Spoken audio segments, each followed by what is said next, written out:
Do the facts really matter? Well, before we get into rail, let's talk a little bit about our city. Among cities with a population under 1 million, Honolulu is rated as the most unaffordable city in the nation. With the highest gas prices, our electricity rates are triple the national average, highest cost of living, and there's some huge problems facing the city and state government that we need to take into account. For example, the city and state employee retirement system has an $8 billion unfunded liability. Basically what that means is that it earns about $700 million, but it pays out over $1 billion. That means trouble for the city and the state. And to make matters worse, the city and state employee health fund has a $14 billion unfunded liability. And unlike the retirement system, it does not earn anything, doesn't have a corpus. And so this is a very, very serious problem that we're going to have to deal with. And I think that, these are the kind of things that made me come out of retirement. The city's infrastructure is deteriorating. My truth squad here helped put together the estimates as to what it would take to upgrade the sewers and the water system. And for example, to upgrade the sewers, between 5 and 6 billion. To upgrade the water system, which experiences a water main break like almost every day of the year, about 350 a year, 5 to 6 billion as well. Our roads rated third worst in the nation, filled with potholes, about 1.6 billion to repave the roads. And then we have 800 million for storm drains. These are just some of the larger costs that the next mayor faces in dealing with. You may have thought that this was the Loch Ness Monster. Kind of looks like it, eh? Look at that. Well, you remember in 2006 there was this tremendous sewer problem in Waikiki, and it put Waikiki on the map in terms of news around the world. And it's fitting, I think, that this thing kind of rose up out of the water, because it's basically saying, fix the sewers before you pay for the train.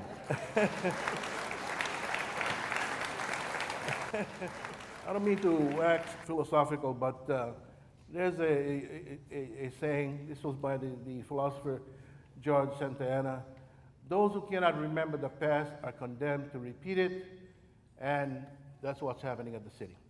City has 1,400 miles of sewer pipelines. The average lifespan of these pipes is about 60 years. Our guys, our truth squad, calculated that the city needs to do 23.3 miles a year just to keep up and to upgrade the system.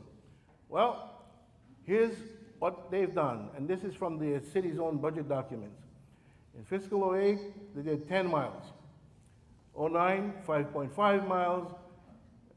Fiscal year 2010, 3.4 miles, 3.8 miles, 6.7 miles, and 6 miles, all well below the 23.3 miles that they should be doing. As a result, there's a tremendous backlog.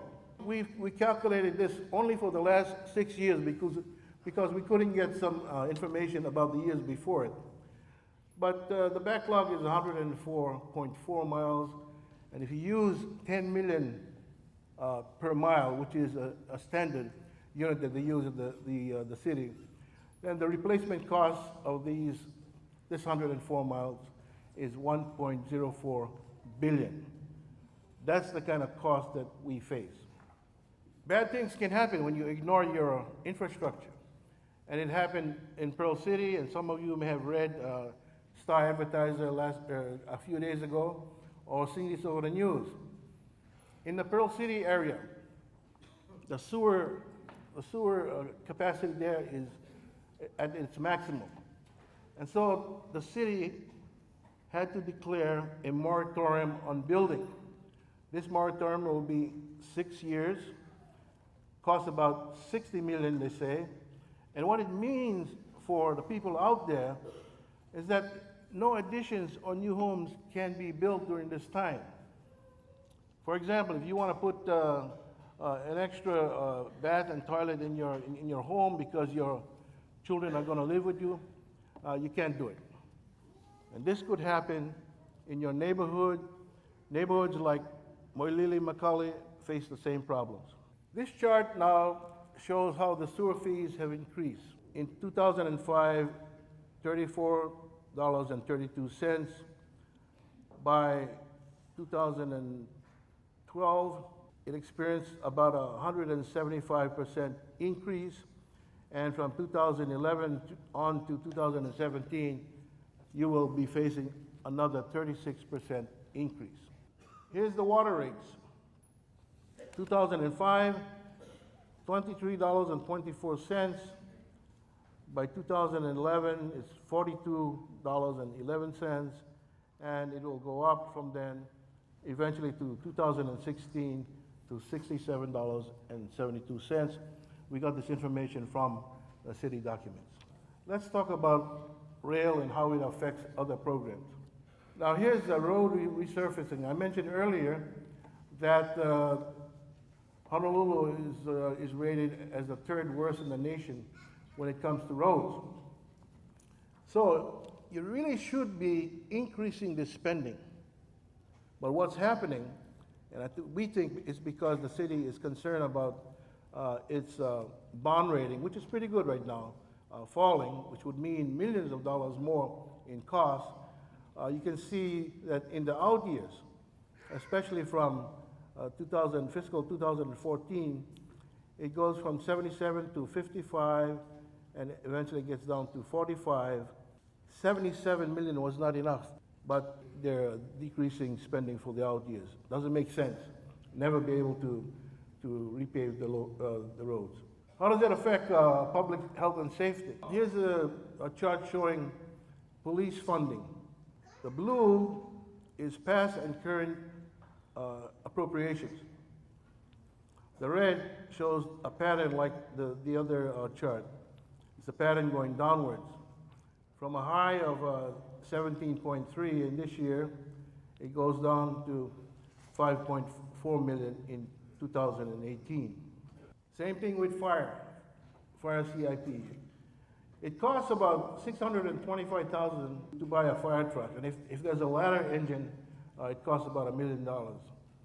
So here you have again the same pattern. High of 16 million here, it goes down, and then you can see in the red that it basically is well under what it got before. Now, before we start on the proposed rail system, we have a little treat for you. We want everybody to be quiet because we're going to show you what it sounds like.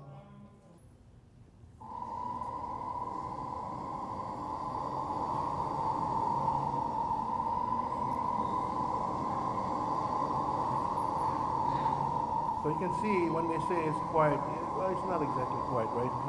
You might have a hard time sleeping. Now here's the proposed system. Elevated heavy rail system running 20 miles from Kapolei to downtown. Actually, it's not from Kapolei. It's about 4 or 5 miles away from Kapolei, starting in a vacant field. They say it's going to cost $5.27 billion, $250 million per mile. This is the most expensive rail project per capita in U.S. history, 5 times the cost of H3. The city claims that it'll carry, by 2030, 116,000 people per weekday. The trains will be driverless. They say it will remove 40,000 vehicle trips from the road. And they say it will reduce traffic congestion, and it'll create 10,000 new jobs each year, 17,000 at the peak of construction, and it will reduce dependency on oil.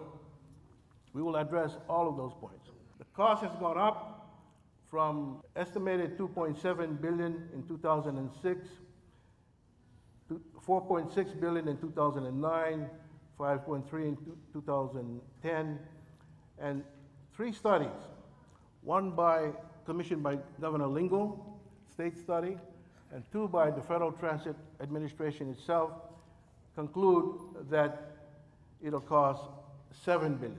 We must remember that these rail projects average a 40% cost overrun. And that's not something we made up. The Federal Transit Administration, that's from their own study. City will tell you that the financial plan is strong, and in good order. Well, if it's in such great shape, why was it necessary to divert $244.7 million from the bus? Now, if that is used for rail, you're gonna have to make it up somehow. And for that kind of cost, it doesn't come out of the 0.5% rail surcharge. It'll probably come out of the general fund, which we'll point out to you later. Also, the city was required to establish a line of credit, $450 million worth. This also, if it has to be paid back, will be coming out of the general fund, which is property taxes, etc. Now, what would this rail look like? 20 miles of elevated concrete structure, 721 concrete pillars, each 8 feet wide on massive underground foundations, and 21 large stations. Let's take a look. Now here, it's gonna start somewhere around here. This is prime farmland near Kapolei. These renderings were provided to us, drawn to scale by the Honolulu chapter of the American Institute of Architects, those guys oppose this system. They're usually for rail, but not on this particular project. So here it is without rail, and here's what it looks like with rail. You gotta excuse the graffiti, they kinda took some liberties there. Now, this is Farrington Highway, Waipahu. Here it is, a fairly rural community without rail, and here's what it's gonna look like with rail. You recognize this is a downtown, the Chinatown over here. This is the waterfront. This is what it looks like now. Here's what it'll look like with rail.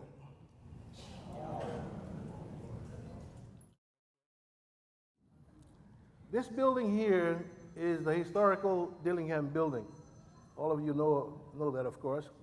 And this is Nimitz Highway. Actually, it's Nimitz Highway becoming Alamona Boulevard. This is what it looks like without rail. Let's see what it looks like with rail. Downtown Honolulu, we have a view plane that probably will never be restored. And by the way, this rail structure runs down Halakewila Street, and it's going to run into what Dr. Abad, who is an archaeologist specializing in Hawaiian archaeology, said is burial central. Literally hundreds, if not thousands, of iwi there. Now, this is University Avenue without rail. Now, this is not part of the section that they're talking about right now, but if they ever extend it, which they promised to do, here's what it's going to look like. Now, this thing is 100 feet in the air because it has to, get over the freeway. The city is thinking about building these elevated structures. Cities on the mainland are tearing them down. Here's the Embarcadero in 1991 in San Francisco. The people decided they would tear that down. And here's what it looks like today. And Boston, where Mr. Grabowskis comes from, where he was the head guy there, they did the big dig, which, put the transit stations and bus stations underground. We here, I'm not sure why we're doing this, but ours will be elevated. And you have to ask yourself this question. Why would you want to do this in a city that relies so strongly on tourism? You may remember, I think in the year 2008, we've tracked it down to that, the city was running all these radio commercials, and they kept on using the word reduce traffic congestion over and over and over. And then it might have been 2008, 2009, an advertiser poll showed that 73% of the people believed that rail would reduce traffic congestion. The one thing that happens when you sue people, and I'm one of the plaintiffs who sued the city, is you're able to get information that sometimes the public cannot get. And so here's what the city actually said about reducing traffic congestion. City DTS Director Wayne Yoshioka, 2009, the final environmental impact statement, he's quoted as saying, traffic congestion will be worse in the future with rail than what it is today without rail. Here's what the Federal Transit Administration admits, and they say this in their record of decision, page 208, quote, many commentators reiterated their concern that the project will not relieve highway congestion in Honolulu. FTA agrees. So, two of the principals in building this thing agree that this won't reduce traffic congestion, and at one time, 73% of the public thought that it would. We all know of the fable about the white elephant, you know. A small village in India accepted a gift of a white elephant, and then the elephant ate so much that it nearly bankrupted the village. But the point is, of course, is that you should watch out what you build. Very little discussion in the media about the projected operation and maintenance costs. We took a look at it, and we think that this has some significant information that you should keep in mind. Because even though the construction cost may cost $7 billion or $9 billion or $11 billion, eventually it will be paid off. Probably have to raise taxes and all that. It'll be paid off. The operating and maintenance costs will go on forever for as long as the system is operating. So here you have, from the city documents, here you have the bus, $270 million. It's the O&M. Rail, $98 million. Handy van, $62 million. This is annually, for a total of $430 million operation and maintenance. Now, where does the money to pay for this come from? From the fare box of the bus, $76 million. The fare box of rail, they estimate $37 million. The handy van, $3 million. Federal subsidy, perhaps $29 million. The rest, $285 million, will come from real property tax, gas tax, vehicle weight tax, and every other tax that the city has. So once the hype on traffic congestion kind of was debunked, they turned to jobs to justify the project. The city claims that rail will produce 10,000 new jobs each year. Not for the whole project, though. Each year, 17,000 during the peak construction. Well, let's take a good look at that. 574 million already exported jobs to Italy. That's where they're going to build the rail cars. Rail technology requires skilled workers who have experience in building rail, and it requires importing specialized workers. Here's what Kiewit officials admitted when they were asked. They admitted that many jobs will require mainland workers with special skills because, quote, we've never built a rail here before. And already the information coming out in the news media indicates this. The University of Hawaii Economics Department also did a study, and they predicted only 2,000 local jobs over the life of the project. Not every year, over the life of the project. This is a chart we took from the Star Advertiser, and it's about the rail jobs created to date. Now, here you have 90 jobs, and you got 80 Hawaii residents were hired. That's good. But look at the good jobs. 135 engineers, 82 not from Hawaii, 50 from Hawaii. So you have a total of 252 jobs, 142 from Hawaii, 103 not from Hawaii. Get down to the bottom here, the grand total, 508 jobs, 207 from the mainland, 294 from Hawaii, 7 are returning residents. These guys were so anxious to show you that we got people coming back home. They managed to find 7.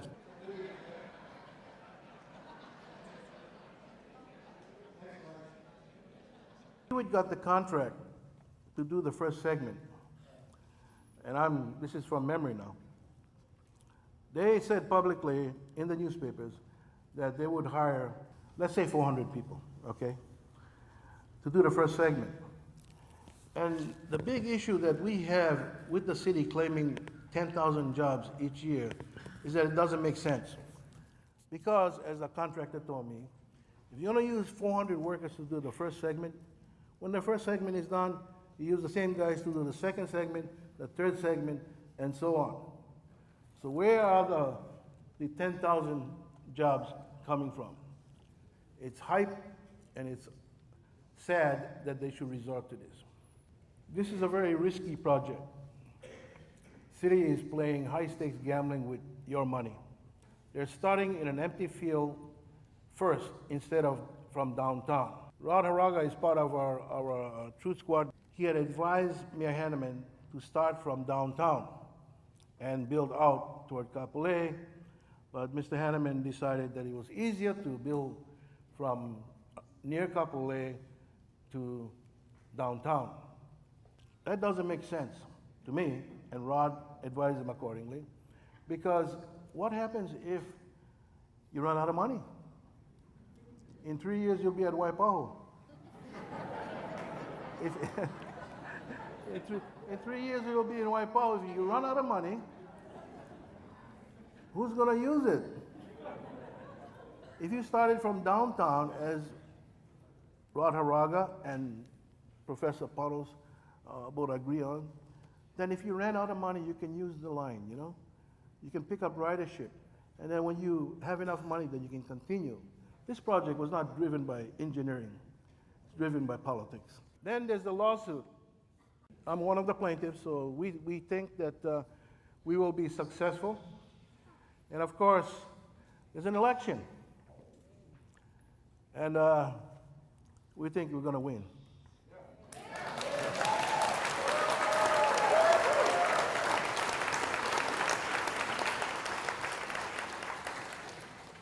Perhaps the most important thing, though, you know, is this third one. Neither the FTA nor Congress has yet agreed to award the city $1.5 billion for rail. At the debate that I had with Kurt Caldwell and Peter Carlisle made a big thing of President Obama, you know, proposing $250 million for the rail project. He made it sound like it's a done deal. Those of us who have experience in government, we know that to propose something means nothing unless the legislative body, you know, agrees. And there's no agreement. If the transportation bill that's before Congress right now, which seems to be going nowhere, is not passed, you can kiss that $250 million goodbye. That's how risky this thing is. And, you know, when we criticize the city for starting prematurely before the funding is granted, this is one of the reasons. The city hired 10 public relations firms, spending over $5 million so far in taxpayers' money to promote rail. And it's such a one-sided promotion. You know, they even ran a Star Advertiser editorial criticizing me in their newsletter. Now, I don't think they should do that. They didn't ask me to offer my rebuttal for their newsletter. It's so one-sided, it's biased, and it's wrong to use taxpayers' money in such a presentation. But we're not the only ones who feel that there has been a lot of hype on this. We looked at the administrative record, and we saw some of the emails that were sent from FTA staff to each other. And the importance of these emails is that these FTA staffers are basically writing to each other, never ever imagining that their quotes would appear here. You know, so we found them. There are quite a few quotes, okay?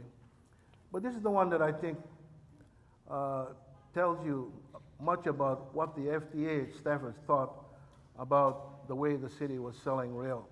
I do not think the FTA should be associated with their lousy practices of public manipulation, and we should call them on it.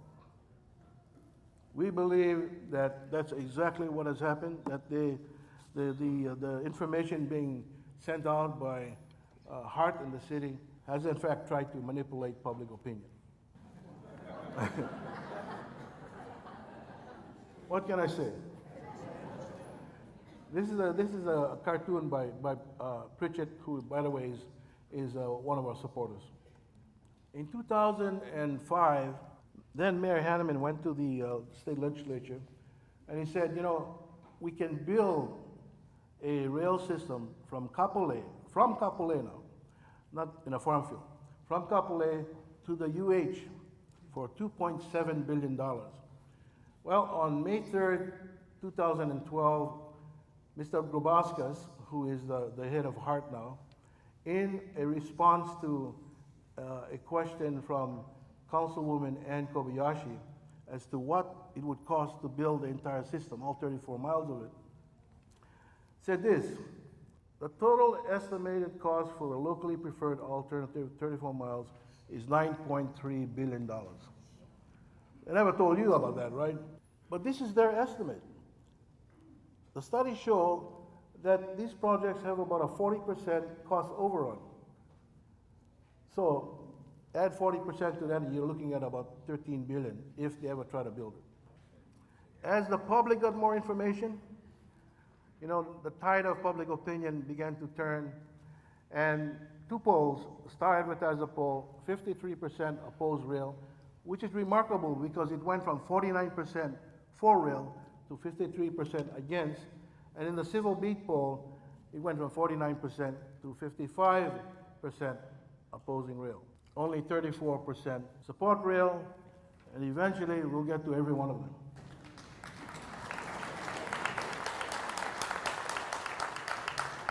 Here's a claim by the city. The city says if you take rail, you could get from Kapolei to Alamoana Shopping Center in 42 minutes if you live at the station. Here's what we think is the problem with rail: too many transfers. Okay? Is your home, you want to take the bus, get on the rail, and you got to take the bus again to get wherever you're going. This is faster. This is what I'm for. Bus rapid transit.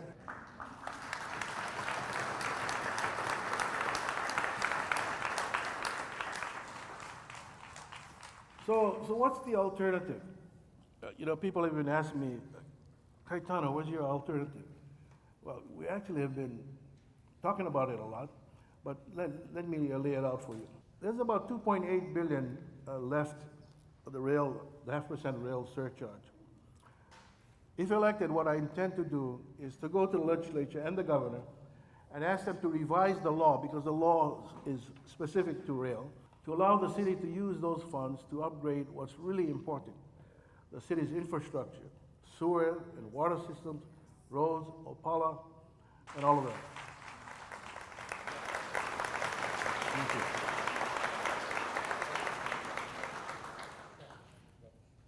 Short-term alternatives, better, less expensive solutions include improve the nation's best bus system.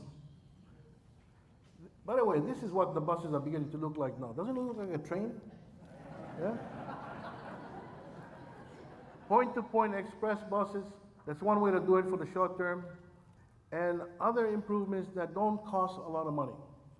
For example, I think it's in Minnesota, they're doing something called bus on shoulder. They allow the bus to run on the shoulder exclusively. Then you have road and sidewalk improvements that you can make, upgrade traffic light synchronization. Engineers in my troop squad tell me that the city's traffic light synchronization is about 15 to 20 years behind.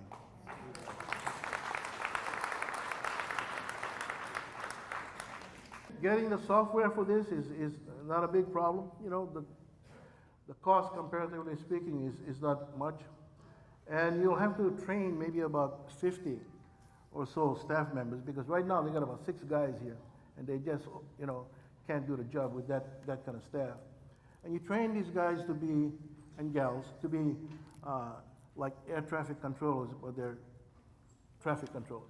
Flexible telework, that's being encouraged right now, and you know, it's growing in our country. And perhaps a flexible 4-day work week. These are inexpensive, they don't cost money, and put together, they can be very, very effective in alleviating traffic congestion. The long term, develop bus rapid transit. You know, in 2003, the city had paid Parsons Brinckerhoff, the same consultant that's doing the rail project, more than $10 million to develop the 2003 environmental impact statement, which rated bus rapid transit superior to rail. People are surprised by this, but that's a fact. Here's what they said. The light rail transit alternative was dropped because subsequent analysis revealed that bus rapid transit using electric powered vehicles could accomplish virtually all of the objectives of light rail at substantially less cost. So we pay these guys more than 10 million. Professor Pano says it's more like 20 million. And they came out with this recommendation in 2003, and then in 2004, a new mayor was elected. He threw this out of the window, paid Parsons Brinckerhoff the same money, and they came out to justify steel on steel rail, elevated, which costs 5 times more than bus rapid transit. Here's some examples of bus rapid transit. You see the buses here. This one runs down the center lane, and they have a dedicated lane, so it allows them to travel faster than the traffic, which is all stuck here. This is an example of an electric-powered bus. These are coming out, now used more regularly. This is the future. Technology, as it develops for the car and bus, are far outstripping the development of technology for rail. The city is proposing a rail system that has a third rail. Someone told me, you know, this guy was for rail, and he said, Ben, you can't accept the fact that rail is a paradigm shift. And I said to him, I agree with you, rail is a paradigm shift. 2 centuries ago, when they settled the West, you know. Now, some places need rail.